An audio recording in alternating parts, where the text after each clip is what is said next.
کہ اجتماعات کے تعلق سے سفر کیا ہوگا، مدرسوں کے پروگرام کے تعلق سے حضرات نے سفر کیا ہوگا.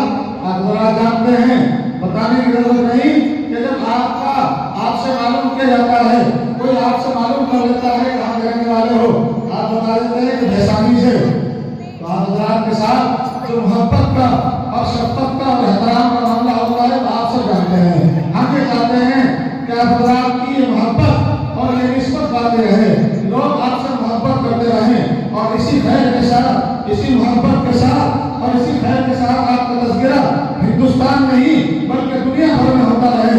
اس لیے میرے بھائیوں، آپ حضرات ایسی بستی سے تعلق رکھتے ہیں، آپ حضرات جلسے میں یوں تو آپ حضرات اپنے کاموں کو آگے پیچھے کرتے ہیں اور اپنے وقت کو فارغ کرتے ہیں، اور یہ صرف بھیسانی کی روایت ہے اور یہ خصوصیت ہے کہ لوگ یہاں جلسے میں آ کر جب جلسے کی تاریخ کی جاتی ہے اور مشورے کے لیے بلایا جاتا ہے تو کوئی اپنا تقاضا پیش نہیں کرتا، اپنی بات نہیں رکھتا، اپنی شادی وغیرہ کا دعوتیں اور ان کی تاریخیں کوئی نہیں رکھتا ہے.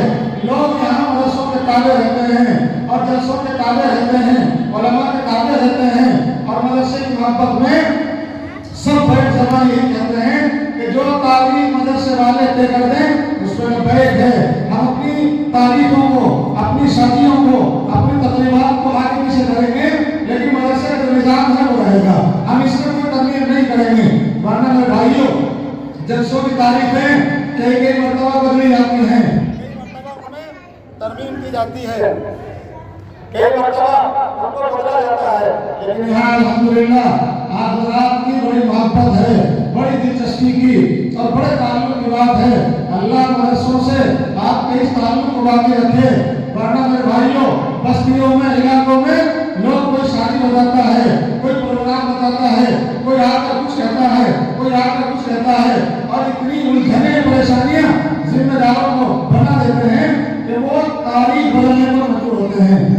لیکن الحمدللہ آپ حضرات کی یہ روایت، آپ حضرات کی یہ محبت خدا کرے باقی رہے، اور یہی آپ کا تعلق مدرسوں سے چلتا رہے، یہی محبت چلتی رہے، اور آپ حضرات مدرسے کے تابع ہو کر اور دین کے تابع ہو کر اپنے وقت کو گزارتے رہیں. آپ حضرات آئیں، جمع ہوں. حضرت مولانا تشریف لانے والے ہیں، حضرت مفتی محمد عارف صاحب، استاد حدیث دارالعلوم دیوبند، اور صاحبزادہ مولانا حضرت مفتی خورشید عالم صاحب جو مفتی اعظم تھے دارالعلوم کے سب سے بڑے مفتی اعظم تھے حضرت مفتی خورشید عالم صاحب. حضرت مفتی رفیع عثمانی آپ سب جانتے ہیں، مفتی رفیع عثمانی آپ سب جانتے ہیں، اسی گھر سے، اسی خاندان سے تھے مفتی خورشید عالم صاحب.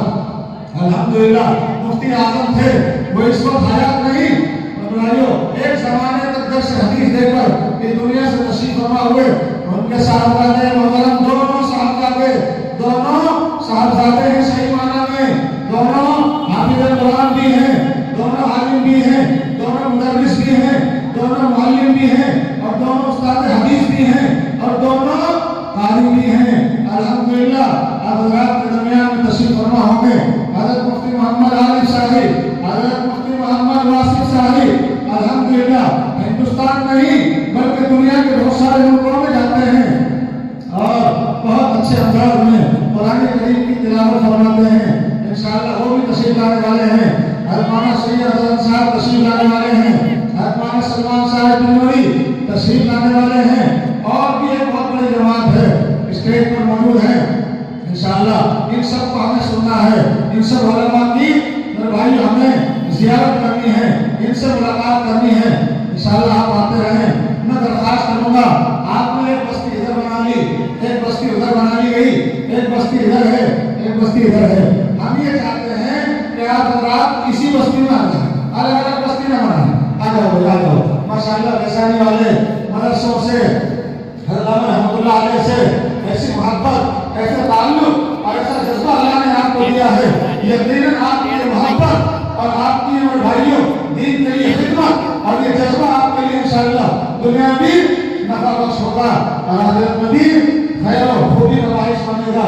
آپ حضرات آئیں، میرے تمام احباب بزرگ یہاں آئیں. آپ حضرات قریب آؤ، ذرا سا ماحول بناؤ. اب ذرا ماحول بنانے کی ضرورت ہے. آپ حضرات تشریف لے آئیں. مختصر ہے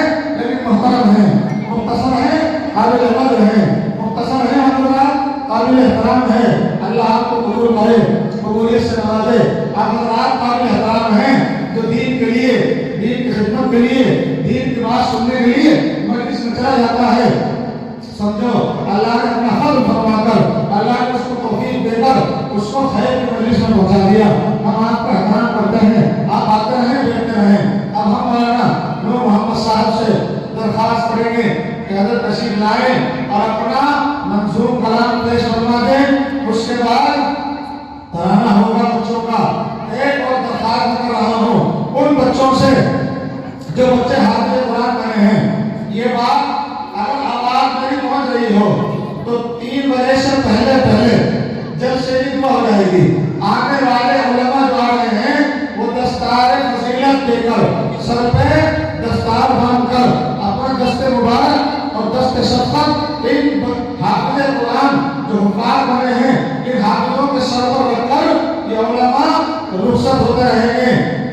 میرے بھائی آپ آئیں، آ کر ان کی زیارت کریں۔ بچوں سے درخواست ہے، بچے یہاں بھی ہیں، بچوں کی محبت میں اور بچوں کی دعوتوں میں، بچوں کی اس تقریب میں لوگ دعوتوں میں لگے رہتے ہیں، اور دعوت کی ہر ایک جگہ نہیں بلکہ 7-8 جگہ ہے، اور بہت سارے لوگ ایسے ہیں جن پہ 8-10 جگہ سے کارڈ آئے ہوئے ہوں گے، سب جگہ حاضری دینا ہے، سب جگہ دعوت کھانی ہے، کھاتے رہیں، دعوت بھی کھائیں، اس خوشی میں بھی شریک ہوں، اس تقریب میں بھی شریک ہوں۔ حافظ قرآن سے بڑھ کر دنیا میں کوئی خوشی نہیں، اس سے بڑھ کر کوئی مسرت کا موقع نہیں، حافظ قرآن سے بڑھ کر کوئی دولت نہیں، حافظ قرآن سے بڑھ کر کوئی نعمت نہیں۔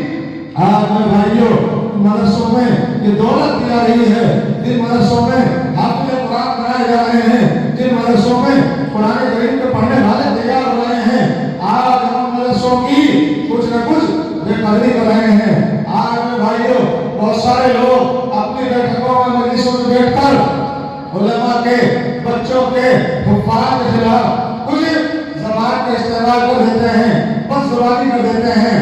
نہیں، کنٹرول کرو اپنی زبانوں پر، کہیں ایسا نہ ہو کہ ان اللہ کا کلام پڑھنے والوں کے خلاف زبان کا استعمال کر کے یہ زبان بند ہو جائے، کہیں ایسا نہ ہو اللہ کی پکڑ آ جائے، اللہ کی گرفت آ جائے۔ آپ حضرات اپنے کاموں میں رہیں، تجارتوں میں لگے رہیں، تجارتوں میں مصروف رہیں، کاروبار کرتے رہیں، دکانوں پر بیٹھے رہیں، کاروبار حلال طریقے پر اپنی تجارت میں اور اپنے کاروبار میں لگے رہیں۔ لیکن جب مدرسوں کی، قرآن کے پڑھنے والوں کی، دین کی خدمت کرنے والوں کی بات آئے تو زبان پر لگام دیں، زبان پر کنٹرول کریں، بد زبانی نہ کریں۔ بہت سارے قرآن پڑھنے والے، قرآن پڑھنے والے، اہل علم حضرات اور میرے بھائی اللہ والے اور علم حاصل کرنے والے، ان کا بہت اونچا مقام ہے۔ اور پھر اللہ کے نبی صلی اللہ علیہ وسلم کا فیصلہ اس جماعت کے بارے میں سب سے خیر کا ہے۔ آپ نے فرمایا اس زمین پر، اس روئے زمین پر، اس آسمان کے نیچے، اس زمین کے اوپر اگر کوئی سب سے بہترین جماعت ہے تو قرآن پڑھنے اور پڑھانے والوں کی ہے، تو اس کے خلاف کو زبانی کی جائے، ان کے خلاف میں بھائیوں زبانیں چلائی جائیں میں بھائیوں تو گرفت آ سکتی ہے، پکڑ آ سکتی ہے۔ اس لیے میرے بھائیوں یہ قرآن پڑھنے والے لوگ ہیں، بہت سارے لوگ قرآن کی تعلیم دینے والے، قرآن پڑھنے پڑھانے والے اہل علم حضرات، وہ اس قدر اللہ والے ہوتے ہیں اور اس قدر اللہ کے نزدیک ان کو قربت ہوتی ہے کہ ہماری زبان درازی ہمارے لیے ہلاکت کا ذریعہ بن جاتی ہے۔ اللہ کے نبی صلی اللہ علیہ وسلم نے فرمایا من عادى لي وليا فقد آذنته بالحرب، جو اللہ والوں کو، جو پڑھنے پڑھانے والوں کو، جو اللہ والوں کو، نیک آدمیوں کو تکلیف پہنچائے گا، اللہ فرماتے ہیں ان سے میرا اعلان جنگ ہے، میرا ان سے اعلان جنگ ہے۔ اب تم یہ دیکھو کہ اگر تم زبان درازی کر کے اللہ سے جنگ کے لیے تیار ہو تو کرو زبان درازی، اور اگر اللہ سے جنگ کے لیے، اللہ سے جنگ کے لیے کون تیار ہوگا؟ اللہ کی گرفت سب سے بڑی گرفت ہے میرے بھائی، آپس کی گرفت، آپس کی طاقتیں، آپس کی لڑائیاں بہت کمزور ہیں، ان سے تو بھگا سکتا ہے، طاقت کا استعمال کیا جا سکتا ہے، لیکن اللہ کے سامنے کوئی طاقت استعمال نہیں آئے گی۔ اللہ کے سامنے اعلان جنگ کا میرے بھائیوں کوئی اعلان کرے گا، اس کے لیے کوئی تیار ہوگا۔ اس لیے میرے بھائیوں آپ حضرات کو اللہ خوب جو ہے دنیا میں برکتیں دے، آپ کی زندگیوں میں، آپ کے کاروبار میں، آپ کی تجارتوں میں اللہ خوب برکتیں دیتا رہے، اللہ آپ کو نوازتا رہے۔ بس ایک کام کام کرنا، ایک عہد کر لینا اور بس یہ بات سن کر اور ذہن میں بٹھا کر جانا جو یہاں ہے وہ بھی سنیں اور جو باہر ہے وہ بھی سنیں کہ اپنے مدرسوں کے خلاف، اپنے علماء کے خلاف زبان درازی مت کرنا، بد زبانی مت کرنا، انشاءاللہ پھر تم ہر خبر سے اللہ کی گریب سے محفوظ رہو گے، اللہ تمہیں نوازتا رہے گا۔ نمازوں کی پابندی ہو، تلاوت قرآن کا شوق ہو، مدرسوں میں حاضری ہو، بچے مدرسوں میں آئیں، حفاظ سے علماء سے محبت ہو، انشاءاللہ یہ سب خیر کا ذریعہ بنے گا۔ حضرت مولانا نور محمد صاحب سے درخواست کریں گے اگر تشریف لائیں اور اپنا کلام پیش فرمائیں، اس کے بعد